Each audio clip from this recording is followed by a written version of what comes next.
My name is Olivia. I am 28 years old, and I'm married. My husband's name is David. He is 30 years old. We have been married for 5 years. David is a kind man. He loves me. He takes care of me. He helps me when I'm sick. He makes food for me. He never speaks loudly. He never gets angry. He never raises his hand. He always listens to me. He always respects me. But David does not earn much money. He works hard. He works in construction. He works long hours. He earns around $2,500 a month. But this money is not enough. I also work. I have a good job. I earn $5,000 a month. I earn more than David. He feels bad about this. I tell him, start a business. He says, I don't know how. I love David, but sometimes I feel angry. I want a better life. I want more. We do not have a big house. We do not have a nice car. We do not have a business. We live in a small apartment. We do not have expensive things. Every day, I tell him you are not like other men. Other men buy gifts for their wives. Other men have big houses. Other men have businesses. You are not a good husband. David listens. He does not say anything. But I see sadness in his eyes. David earns $2,500 a month. He gives $1,200 to his parents. He gives me $1,300.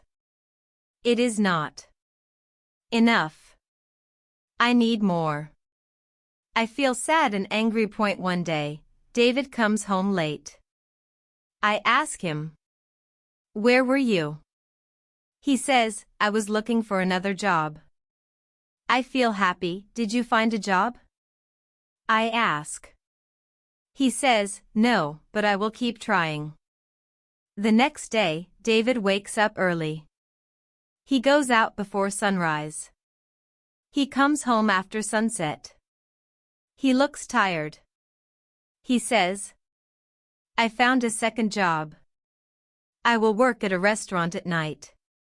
I will earn $2,000 more. I feel happy. Good job, I say. David works 2 jobs now. He wakes up early. He comes home late. He has no time to rest. He has no time to talk. He has no time to smile. One night, David comes home. He looks weak. His hands are shaking. He falls down. I scream. David. What happened? He says, I am just tired. I feel scared. I take him to the hospital. The doctor says he is exhausted. He needs rest. I feel guilty. I cry. I hold David's hand. I say, I'm sorry. David smiles. He says, don't cry, my love. I realized something. David does not need to be rich. David does not need to buy gold. David does not need a fancy car. David is a good husband. David loves me. David takes care of me, and that is enough. I hold David's hand. I say, I love you. He smiles and says, I love you too. Money is important, but love is more important. I will never compare David to other men again. If you liked this story, please like, share, and subscribe.